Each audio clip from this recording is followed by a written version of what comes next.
Bonjour les petites étoiles. Alors, me revoilà pour la suite du tirage d'hier avec les Verseaux. Comment allez-vous? Vous avez bien dormi? Je suis sûre que vous allez bien, vous êtes en pleine forme. Alors, la carte pour les Verseaux qui est sortie, c'est la carte 6. On parle d'amour là, hein. Le 6, c'est le chiffre de l'amour. La sainte face de Jésus-Christ. Eh bien, dites donc, vous en avez de la chance, hein. Là, vous êtes très accompagnés les Verseaux. Guérison, résilience, harmonie. Eh oui, quoi de plus simple que d'être dans la résilience pour être en harmonie et pour être dans la guérison. Accepter même les mauvaises choses qui vous arrivent dans la résilience. Alors, je vais faire comme avec les autres. Je vais prendre le petit livre et vous lire la généralité de cette carte. Dans le cadre de la divination, ce pentacle incarne la quête de la paix intérieure et la réconciliation avec soi-même et les autres. Ce symbole divinatoire suggère une période de guérison émotionnelle, de pardon et de libération des conflits passés. Il encourage le consultant à embrasser la compassion, à se réconcilier avec les aspects fragmentés de sa vie et à rechercher l'harmonie dans ses relations. En révélant ce pentacle, le message divinatoire est clair.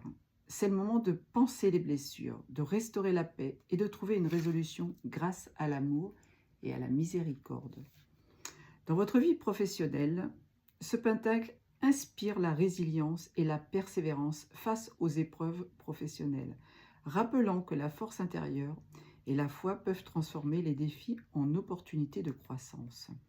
Il encourage à aborder les conflits avec compassion et à chercher des solutions pacifiques, favorisant un environnement de travail harmonieux et productif.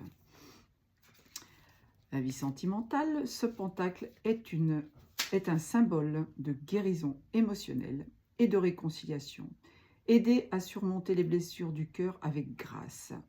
Il favorise, aidant à surmonter les blessures du cœur avec grâce. Il favorise les relations amoureuses empreintes de compréhension, de patience et de pardon, rétablissant la paix et l'amour authentique. L'affirmation positive, sous le regard bienveillant de la divinité, je trouve guérison et protection et paix. Voilà pour mes petites étoiles du Verseau. Je continue et la deuxième carte qui est sortie, c'est la carte pour les lions. Léoné. Les lions, c'est la carte 43, la carte 7, encore une fois connectée au monde céleste. C'est la transformation profonde, l'éthique et la spiritualité. C'est le calice et la colombe. Regardez-moi cette merveille. Alors, ça nous dit quoi avec le 43? En généralité, le pentacle du calice et de la colombe symbolise un profond changement, une transformation qui modifie les fondements même de la situation ou du domaine concerné. Il évoque la nécessité de se tenir à des valeurs morales et éthiques impeccables pour naviguer ces changements, avec grâce et réussite. Dans la vie professionnelle, dans le travail, ce pentacle suggère une période de transition majeure, pouvant impliquer de nouveaux rôles, des changements de carrière ou des innovations importantes. Réussir ces transformations requiert intégrité et alignement avec les principes éthiques. La vie sentimentale. Sur le plan sentimental, le pentacle du calice et de la colombe invite à une profonde introspection et à une clarification des relations amoureuses. Il promet une renaissance de sentiments fondés sur des bases plus authentiques et pures. La clé est la communication honnête et l'alignement des valeurs morales partagées. Si vous êtes dans une situation un petit peu chaotique, ambiguë, et que vous ne sentez pas à votre place, c'est peut-être le moment d'aller voir ailleurs. Affirmation positive. Je navigue les vagues du changement avec intégrité, ouvrant la voie à un renouveau lumineux. Et les petits lions, allez, on bouge. Je continue avec les béliers. Les béliers, vous avez la carte 24. On parle encore d'amour, 4 et 2, 6. on dit la conjuration toute puissante, suprématie, protection et renforcement. Là, vous avez le symbole de la Trinité, hein, les béliers. Le pentacle de la conjuration toute puissante incarne la force de l'autorité et la suprématie face aux défis. Il symbolise l'affirmation de soi dans la justice et la bienveillance, vous offrant le pouvoir de vous imposer avec sagesse dans toutes les situations. Pour la vie professionnelle, ce pentacle incarne la suprématie et l'autorité de toutes les sphères, ou dans toutes les sphères, y compris professionnelles. Il assure succès et leadership, protégeant contre les rivalités et les obstacles sur votre chemin et inspire à agir avec intégrité et confiance en vos propres capacités. Si vous êtes dans le doute, c'est pas bon. La vie sentimentale. Dans le domaine amoureux, ce pentacle indique une relation où vous devez paraître fort et protecteur. Il offre sa protection contre les discordes et les influences négatives, assurant que l'amour règne. Magnifique ça! La petite affirmation. Je me dresse avec force et sagesse, guidant avec justice et amour. À vous de jouer, mes petits béliers. On va continuer avec les balances. Le balance, vous avez la carte du lys. 38, 8 et 3, 11, 1 et 1, 2. On peut se positionner dans une belle relation, peut-être. On va voir ce que ça nous dit. Purification, renouveau, intégrité. Tiens, tiens. Généralité. Le pentacle du lys est un symbole puissant de purification et de renouveau. Il incite à nettoyer et à assainir les aspects de notre vie qui ne nous servent plus. Faites le ménage. Que ce soit les situations, les lieux ou les relations, c'est un appel à laisser derrière soi le passé pour embrasser un avenir plus lumineux.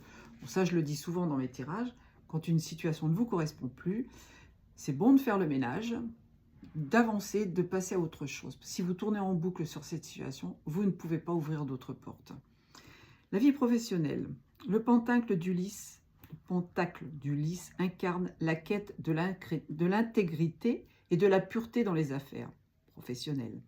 Il encourage à adopter des pratiques éthiques et transparentes, purifiant toute corruption ou malhonnêteté pour favoriser un environnement de travail sain et respectueux. La vie sentimentale. Dans les relations amoureuses, le lys symbolise la pureté d'intention et la fidélité. Il demande à guérir les blessures émotionnelles et à renouveler l'amour avec une nouvelle perspective de respect et de dévotion mutuelle. Et si vous n'êtes pas dans une situation où l'autre vous respecte, c'est que vous n'êtes pas réellement à votre place. Vous aviez quelque chose à travailler, vous aviez quelque chose à travailler avec cette personne, quelque chose à comprendre, une blessure à soigner, faites-le et voyez ce qui se passe après. Je me libère de tout ce qui ne me sert plus. Purifier, renouveler, j'avance sur mon vrai chemin. Je viens de vous le dire, je ne l'ai pas lu, j'ai ouvert devant vous. C'est magnifique. Me voilà pour la carte des Sagittaires. Alors là, une très très belle carte. Amour pur, 9 et 3, 12, 2 et 1, 3. Alors on parle encore de Trinité. Vous êtes accompagné par les êtres de lumière d'un amour pur. Amour, respect et pardon. Le pentacle de l'amour pur symbolise l'amour dans sa forme la plus noble, pure et inconditionnelle. Il incarne la promesse d'une relation fondée sur l'affection véritable. La compréhension mutuelle est une joie partagée. Ce pentacle nous rappelle que l'amour véritable transcende les obstacles et les différences, s'enrichissant de chaque épreuve pour se fortifier. Ah ouais, si vous rencontrez quelqu'un là dans les semaines à venir et que ça match, ça devrait être sympa quand même. Vie professionnelle. Bien que centré sur l'amour, ce pentacle peut aussi annoncer des relations professionnelles empreintes d'harmonie, de respect mutuel et d'une passion commune pour le travail bien fait, renforçant les collaborations et les partenariats. Et vous avez tout là, il n'y a rien à rajouter. En amour, ce pentacle est un signe extrêmement positif, indiquant une relation enrichissante, pleine de gentillesse, de respect et d'admiration mutuelle. Il annonce une période où l'amour vrai et profond est non seulement possible, mais probable. Surveillez le facteur, comme on dit. Hein. Il est 10-10 quand je vous dis ça. Je laisse derrière moi les peurs et les blessures. Ainsi, je trouve ma force, ma guérison et ma joie. Si vous faites le ménage, vous avez une belle ouverture qui vient devant vous, une belle relation, que ce soit en amour ou dans le travail. Si vous avez décidé de monter une affaire avec des associés, ben, vous avez choisi les bons, je pense. Là, c'était pour le Sagittaire. Mon dernier petit signe, c'est les Scorpions. Les Scorpions. La carte 15, 5 et 1, 6. On parle encore d'amour, là. Les 3 rois mages. Oh, on se retrouve à Noël. Ah non, pas Noël, l'épiphanie. Guidance, destin et loyauté. C'est pas mal, ça aussi. Alors, ça nous dit quoi? Généralité. Le pentacle des 3 rois mages est un symbole de la guidance divine, indiquant que le consultant est sur le bon chemin. Il incarne l'esprit de la nouveauté, de l'innovation et la capacité à se distinguer par une approche hors norme. Ce pentacle appelle que, comme les mages, suivant l'étoile vers la naissance du Christ, nous sommes guidés vers notre destin par des forces célestes, nous encourageant à embrasser l'unique et l'inédit dans nos vies. Je voulais vous dire quelque chose, je ne me souviens plus. Bon, c'est pas grave. Les 3 rois mages, symboles de sagesse, de prospérité et de dévotion, inspirent à suivre votre propre étoile miraculeuse dans la carrière, guidant vers la réalisation des objectifs professionnels avec intégrité et générosité. Leur présence encourage l'innovation, le leadership et l'engagement vers l'excellence et l'originalité. Ah oui, c'est vrai que les scorpions sont assez meneurs d'hommes. Hein. Vie sentimentale. Les 3 rois mages apportent le respect et la richesse émotionnelle dans les relations. Ils encouragent à chérir et à valoriser les partenaires, promettant une union bénie par les qualités royales de compréhension mutuelle et de soutien. Affirmation positive. Guidé par la lumière divine, j'embrasse mon chemin avec conscience, innovant et brillant de ma propre lumière. C'est sympa ça aussi, hein, les rois mages.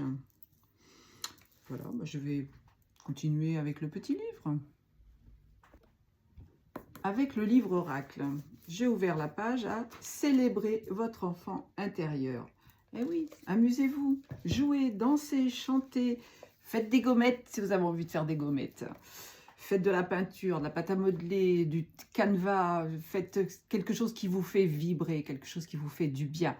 Si vous êtes heureux en faisant, je ne sais pas moi, des confitures, allez faire des confitures. Ça va faire vibrer votre âme, ça va relever vos énergies, ça va vous faire monter en énergie et vous allez être à votre place. Mettez de la légèreté dans votre vie. Prenez l'existence comme un immense terrain de jeu. Voyez, il y a des énigmes à résoudre, des signes à voir, des défis à relever, des obstacles à surmonter. Il y a des choses à comprendre, d'autres à apprendre, des erreurs à faire, d'autres à éviter et certaines à accepter. Il y a des amitiés à créer, des personnes à côtoyer, d'autres dont il faut apprendre à se détacher. Mais ne négligez pas votre désir, vos envies, votre envie de vous amuser, de rire et de partager. Pardon. J'annonce. Pourquoi j'annonce? S'il y a des choses que je ne dois pas dire, certainement. Bon, je vous fais la suite. L'allée du bonheur. Nous sommes le 12 juin. Je demande une certitude. Je ne sais plus à quelle heure je vis. Je suis présent à moi. Pourtant, je suis bien ancrée, je vous le dis. Ce matin, lors d'une méditation, après avoir installé une respiration profonde et régulière, je laisse résonner les mots du lama tibétain. Alors, hein, je ne suis pas d'accord, mais bon, c'est dans le livre. Hein. Je construis en moi la stabilité de la montagne. Je me permets cette disponibilité de l'océan et cette ouverture au ciel. Je tente de conserver cet état en moi durant mes activités du jour. J'observe ce que cela change lorsque je me rappelle que mon corps est une montagne, mes yeux sont semblables à l'océan, mon esprit est semblable au ciel. La petite phrase sur le côté est d'Alexandra David Neal. Excellent livre à lire, c'était une femme extraordinaire. Mon corps est semblable à une montagne. Mes yeux sont semblables à l'océan. Mon esprit est semblable au ciel. Je vous conseille de lire les livres d'Alexandra David-Néel. Je vous fais des gros poutous. Je n'ai pas fait beaucoup aujourd'hui. Hein. Ah non, je reviens. Oui, j'arrive. Je cherche un autre oracle. Je vais même vous tirer la carte en direct. Alors, que je vous dise quand même. L'oracle des éveilleuses. Oh bah oui, ça va bien avec le nom de ma chaîne. Hein. Alors, pleine de persévérance, endurance et volonté sont les maîtres mots de la situation dans laquelle vous êtes. Il n'est pas question d'abandonner ou de lâcher prise, mais bien de rester concentré. Votre compatibilité et votre détermination feront la différence pour obtenir les résultats que vous attendez. Parfois, le chemin est long, mais il demande à être parcouru coûte que coûte. Voilà, si vous n'arrivez pas à avancer sur votre chemin, que vous avez des bâtons dans les roues, c'est parce que vous avez quelque chose à comprendre, quelque chose à travailler. Rien sur cette terre ne vous est envoyé par l'univers si vous ne pouvez pas l'accomplir. Donc, à vous de jouer. Allez, montre. Parti carrément à mettre. Elle a besoin de sortir celle-là. Ah, la 17. Eh ben oui. Vous voyez un peu. Chemin étoilé. Et si tout se réalisait enfin, tous vos rêves, toutes vos pensées, toutes vos prières exaucées, cette carte est bien celle qui annonce un grand bonheur, une grande surprise, une belle récompense. N'oubliez jamais que le plus important est d'y croire. Ah ben écoutez, je vais la prendre pour moi, hein, parce que le 17, c'est quand même mon chiffre. Hein. Et encore une autre qui a sauté, cette fois à 1,50 m. Les éperdus d'abandon. Il est l'heure de renoncer à quelque chose ou à quelqu'un.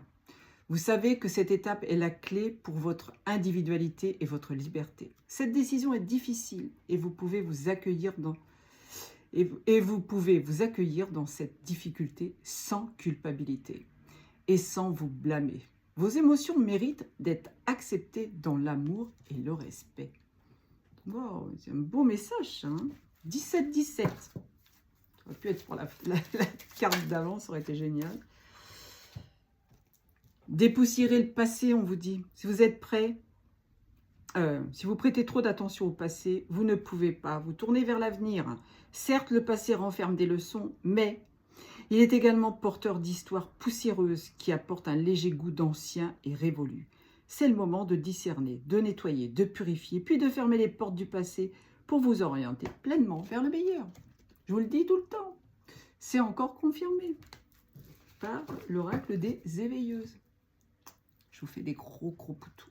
Je vous dis à demain. Ciao, ciao.